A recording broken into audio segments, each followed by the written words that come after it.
नमस्ते, मेरो नाम शिशिर जीसी। पेसाले चाहिँ म मेकानिकल इन्जिनियर। मैले मेकानिकल इन्जिनियरिङ बेङ्गलोरको भिटी युनिभर्सिटीदेखि कम्प्लिट गरेको हो। अहिले हाल चाहिँ म यही आफ्नै जीसी रिसर्च एन्ड डेभलपमेन्टमा रिसर्चहरू गर्दैछु। अहिलेको मेरो प्रोजेक्ट भनेको चाहिँ अहिले हालको यो करेन्ट प्रोजेक्ट चाहिँ मेरो कसरी नेपालमा फ्युलको जुन यो क्राइसिस छ कसरी यो घटाउने अनि त्यसपछि नेपाललाई कसरी इन्डिपेन्डेन्ट गराउने, अनि नेक्स्ट भनेको चाहिँ यो इन्भाइरोमेन्ट हाम्रो एकदमै पल्युटेड छ। यो गाडीहरूले कार्बन इमिसन अनि हाइड्रोकार्बन्स जस्तो हार्मफुल ग्यासहरू अहिले रिलिज गरिरहेको छ, त्यसको लेभल कसरी घटाउने, यो दुईवटा कुरामा चाहिँ मैले रिसर्च गर्दै आएको छु। मेकानिकल इन्जिनियरिङ चाहिँ मेरो एकदमै इन्ट्रेस्टको विषय हो, त्यसमाथि पनि अटोमोबाइल है। मेरो चाहिँ पहिल्यै बच्चैदेखि नै मेसिन सम्बन्धी केही कुराहरू खोल्ने, जे कुरा देखेँ त्यही कुरा खोलिदिने अनि त्यसपछि अनि फिट गर्ने खालको मेरो बानी थियो। अब भिडियो गेमहरू पनि सब रिमोट सिमोट खोल्ने, भित्र के छ हेर्ने होइन, त्यस्तो खालको बानी थियो। त्यसैले मैले चाहिँ एकदमै यो अटोमोबाइल र मेकानिकलमा एकदम इन्ट्रेस्ट भएर चाहिँ मैले यो मेकानिकल इन्जिनियरिङ पढेको हो। म बेङ्गलोरमा पढ्दाखेरि चाहिँ त्यहाँ डिफ्रेन्ट लेभल्सको इन्भेन्सन्स गर्ने कम्पिटिसनहरूमा पनि मैले भाग लिने गर्दथेँ। अनि मैले चाहिँ national level bike design competition इन्डियाकै एकदमै ठुलो कम्पिटिसनमा चाहिँ मैले सेकेन्ड प्राइज जितेर 1,60,000 रुपिज नेपाली चाहिँ जितेको थिएँ। अनि त्यो कम्पिटिसनमा चाहिँ कस्तो हुन्थ्यो भन्दाखेरि आफूले 2006 मोडलभन्दा पुरानो इन्जिन लिएर त्यसलाई फेरि बनाएर अनि एउटा त्यसको पुरै डिजाइन चाहिँ गर्नुपर्ने थियो। त्यसमा चाहिँ यो कसरी गरेँ भन्दा चाहिँ मैले अपाचे 150 को चाहिँ इन्जिन लिएँ, त्यसमा चाहिँ मैले 200 सीसी बनाएँ त्यसलाई। त्यस पछाडि चाहिँ त्यसको होल डिजाइन चेन्ज गरेर एउटा नयाँ लुक्स दिएँ। त्यस पछाडि अनि त्यसमा चाहिँ एक्स्ट्रा सिस्टमहरू चाहिँ रिमोटदेखि स्टार्ट हुने अनि रिमोटदेखि अफ हुने, अनि भेहिकल लेफ्ट टर्न गर्दाखेरि चाहिँ टर्निङ लेफ्ट भन्ने, राइट टर्न गर्दाखेरि टर्निङ राइट भन्ने, अनि कसैले आएर लक गरेर छोडेछ भने चाहिँ कसैले आएर भेहिकल छोयो भने चाहिँ please don't touch the vehicle भन्ने खालको एउटा मेसेज दिने खालको त्यो गराएर चाहिँ अनि मैले सेकेन्ड प्राइज जितेको थिएँ, जुन चाहिँ 1,60,000 नेपाली रुपिज थियो। नेपालको अहिले करेन्ट सिचुएसन हेर्दाखेरि चाहिँ नेपालले वार्षिक 2,43 अर्बको चाहिँ पेट्रोलियम प्रोडक्ट्स चाहिँ हरेक वर्ष चाहिँ इम्पोर्ट गर्दो रहेछ। यदि हामीले त्यसको सर्टेन पर्सेन्ट पनि बचाउन सक्यौँ भने त देशको ढुकुटी देशमै रहने हो। देश त्यो पैसाले चाहिँ देश डेभलपमेन्टको काममा खर्च गर्न सकिन्छ, एजुकेसनमा खर्च गर्न सकिन्छ। त्यसैले मेरो दिमागमा चाहिँ यो कसरी सेभ गर्ने, यो नेपालको क्राइसिस कसरी सल्भ गर्ने भनेर यो स्ट्राइक कहिले हान्यो भन्दाखेरि चाहिँ जब म भूकम्पको बेलामा आएको थिएँ नेपाल, म चाहिँ हेल्प नेपाल बेङ्गलोर भन्ने संस्थाको प्रेसिडेन्ट पनि थिएँ। त्यति बेला आउँदाखेरि चाहिँ नेपालमा भूकम्पको चोट त छँदैछ, त्यो माथि अनि नाकाबन्दीको पनि चोट थपियो के। यो भनेको नेपालीको लागि यस्तो दुःख लाग्दो घटना थियो नि। अब ग्यास पाइरहेको छैन, पेट्रोल पाइरहेको छैन, ट्रान्सपोर्टेसन चलिरहेको छैन, यस्तो दुःखद घटनामा अब भूकम्पको त थियो त्यो माथि अब नाकाबन्दी पनि आउँदाखेरि त हामीले यति पीडा भोग्नु पर्यो कि अब त्यो सबै नेपालीलाई थाहा नै छ होइन। अनि त्यति बेला चाहिँ मेरो दिमागमा यस्तो स्ट्राइक हाने कि मैले एज अ मेकानिकल इन्जिनियर केही न केही गर्नुपर्छ देशको लागि, केही अल्टरनेटिभ सोर्सेस पत्ता लगाउनुपर्छ। नेपालमा के छ त नेचुरल रिसोर्सेस जुन चाहिँ पर्याप्त मात्रामा छ र त्यसलाई युटिलाइज गरेर हामीले फ्युल क्राइसिस अनि इन्भाइरोमेन्टको प्रब्लम सल्भ गर्न सक्छौँ भनेर यो रिसर्चमा लागिराख्दाखेरि चाहिँ मेरो 3 इयर्स चाहिँ कम्प्लिटली म त्यो रिसर्चमा लागेर अनि 1 इयरको फुल प्र्याक्टिकल पछि चाहिँ मैले एउटा यस्तो डिभाइस बनाएको छु जसले गर्दाखेरि चाहिँ हजुरको नर्मल्ली 100% चाहिँ पेट्रोल अथवा डिजलमा चल्ने गाडी चाहिँ अहिले 40% पानी, केमिकल वाटर अनि 60% चाहिँ पेट्रोल अथवा डिजलले चाहिँ चल्ने भएको छ हैन। त्यो डिभाइस हालिसके पछाडिको फाइदाहरू भनेको चाहिँ फर्स्ट कुरा भनेको चाहिँ हजुरको माइलेज बढ्यो। अब टेस्ट गर्दाखेरि चाहिँ एउटा बाइकले जुन 30 किलोमिटर पर लिटर दिने बाइकले चाहिँ अहिले 48 किलोमिटर पर लिटर दिन थालेको छ। 16 किलोमिटर पर लिटर दिने गाडीले चाहिँ अहिले 22 देखि 24 को बिचमा माइलेज दिने गरेको छ। यो भनेको हाम्रो लागि, मेरो देशको लागि र सबै जनताको लागि चाहिँ एउटा खुसीको खबर हो। अनि अर्को कुरा चाहिँ के छ भन्दाखेरि माइलेज बच्ने बित्तिकै मान्छेको पैसा बच्यो।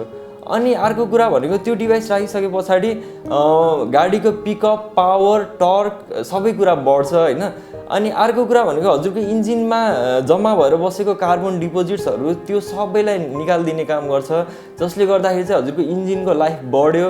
अनि अर्को कुरा चाहिँ हजुरको त्यो डिभाइस राखेपछि चाहिँ हजुरको गाडीमा हजुरले आफैले पनि जुन त्यो साउन्ड भाइब्रेसन जुन फिल गर्नुहुन्छ इन्जिनको त्यसको साउन्डमा चाहिँ रिड्युस हुन्छ। अनि मेन कुरा भनेको चाहिँ हजुरको गाडीले जुन कार्बन इमिसन गरिरहेको छ, हाइड्रोकार्बन्स र कार्बन मोनोक्साइड जस्तो हार्मफुल ग्यास जुन हाम्रो इन्भाइरोमेन्टको लागि धेरै नै हार्मफुल छ, त्यसको लेभल चाहिँ घटाउँछ।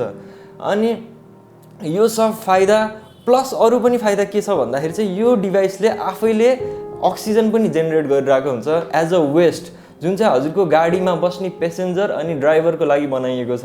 उहाँहरूले चाहिँ फ्रेस अक्सिजन चाहिँ गाडीभित्रै पाउने हुनाले चाहिँ उहाँहरूको स्ट्रेस अनि त्यसपछि हजुरको दिमागको चाहिँ कामनेस गर्ने खालको जब पर्याप्त मात्रामा अक्सिजन पाइन्छ तब हजुरहरूलाई थाहै छ हाम्रो बडीले कस्तो कामनेस फिल गर्छ भन्ने कुरा होइन।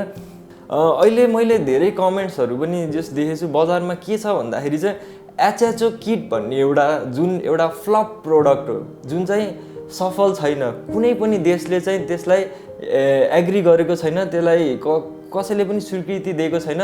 त्यो डिभाइस र सक्स डिभाइस जुन हामीले यो बनाएको छौँ त्यसमा धेरै नै डिफ्रेन्स छ। हजुरले राम्रोसँग त्यसलाई स्टडी गर्नुभयो भने चाहिँ हजुरले त्यो दुईटा कुरा भनेको डिफ्रेन्ट हो। तर अहिले बजारमा चाहिँ के हल्ला छ भन्दाखेरि चाहिँ त्यही एचएचओ डिभाइस हो भन्ने एउटा हल्ला छ होइन। त्यो चाहिँ कम्प्लिटली रङ हो। यो डिभाइस भनेको इट्स डिफ्रेन्ट होइन। अनि यो कुरा चाहिँ खासमा 1973 मा स्ट्यानली मेयर भन्ने हाम्रो एकजना साइन्टिस्टले चाहिँ उहाँले पानीले पनि गाडी चल्छ है भनेर गाडी नै बनाएर उहाँले चाहिँ कुदाउनु भएको थियो। तर उहाँले त्यो पेटेन्ट दर्ता गरेको 2 दिन पछाडि उहाँको मर्डर भएको थियो।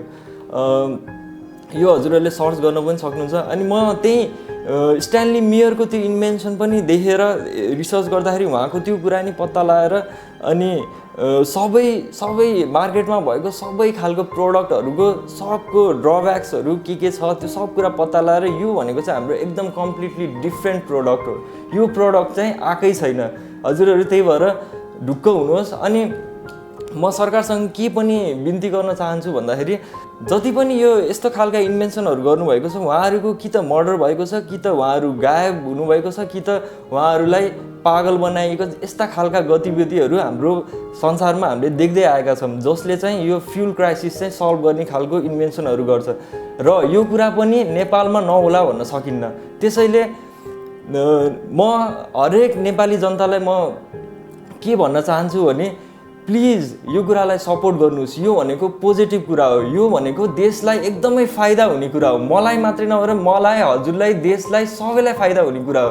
र नेपालीले यस्तो काम गर्यो भनेर हजुरहरूले उत्साह प्रेरणा दिने हौसला दिने गर्नुभयो भने अहिले 40% छ। म अब आउँदा दिनमा 100% चाहिँ engine that runs on water त्यो प्रोजेक्टमा चाहिँ मेरो नेक्स्ट टार्गेट चाहिँ त्यो छ। त्यसैले म के भन्छु नि सरकारले मलाई सुरक्षा दियोस् र वेल इक्विप ल्याब दियोस् जहाँ चाहिँ म बसेर यस्ता खालका इन्भेन्सनहरू गर्न सकौँ जुन देशका लागि एकदमै फाइदाजनक खालका फाइदा हुने खालको कुराहरू चाहिँ मैले त्यहाँदेखि बनाउन सकौँ। त्यसैले म सबसँग आग्रह गर्न चाहन्छु कि मलाई मर्नमा मलाई केही चिन्ता छैन क्या। म यो प्रोजेक्ट सुरु गर्नुभन्दा अगाडि नै मैले यो कुरा सोचेरै गरेको हो कि मलाई मर्नमा केही चिन्ता छैन। म देशको लागि केही राम्रो काम गरेर मर्न तयार छु।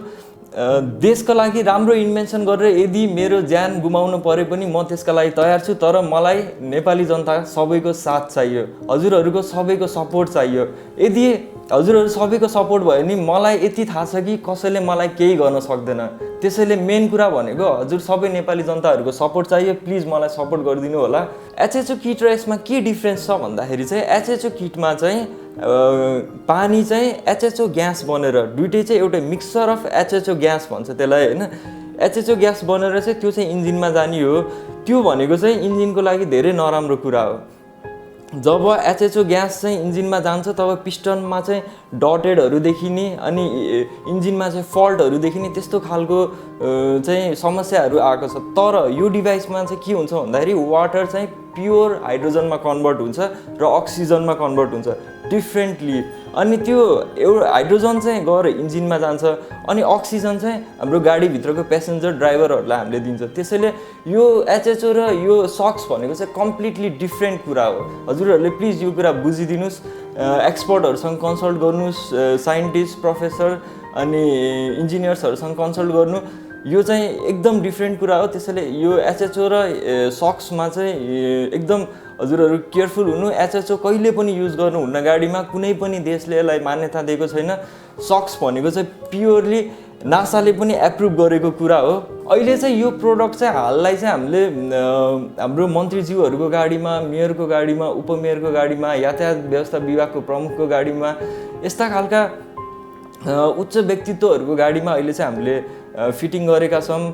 अनि अब आउँदा दिनमा चाहिँ हामीले जनरल पब्लिकको लागि पनि यो डिभाइस एभाइलेबल गराउनेछौँ। तर त्यसको लागि केही समय चाहिन्छ हामीलाई, किनभने मास प्रोडक्सन गर्नु पऱ्यो, होल नेपालभरि यो कुरा पुर्याउनु पऱ्यो, त्यसको लागि केही समय चाहिन्छ। हजुरहरू धैर्य भएर बस्नुभयो होला। यो डिभाइस आइसके पछाडि चाहिँ हामीले यो डिभाइसमा 2 इयर्स वारेन्टी, डिभाइसमा केही भयो केही गर्यो भने हामीले फुल त्यसलाई चाहिँ रिप्लेस गर्ने, त्यसलाई बनाउने हामीले फुल ग्यारेन्टी लिन्छौँ। जिसी रिसर्च एन्ड डेभलपमेन्टले बनाएको यो प्रोडक्ट युज गर्दाखेरि हजुरहरूको गाडीमा केही समस्या आयो भने यो रेस्पोन्सिबिलिटी चाहिँ फुल कम्पनीले लिन्छ र हजुरको केही पनि समस्या आयो भने फुल रेस्पोन्सिबिलिटी जिसी रिसर्च एन्ड डेभलपमेन्टले लिनेछ।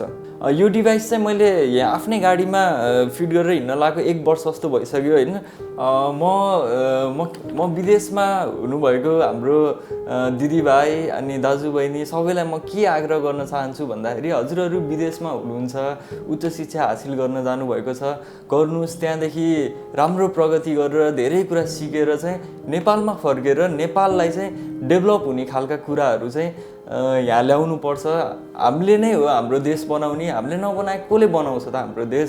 त्यसैले आउनुहोस्, नेपाललाई इन्डिपेन्डेन्ट बनाउन चाहिँ हामी सबै मिलेर चाहिँ हाम्रो देशलाई चाहिँ समृद्ध बनाऊ।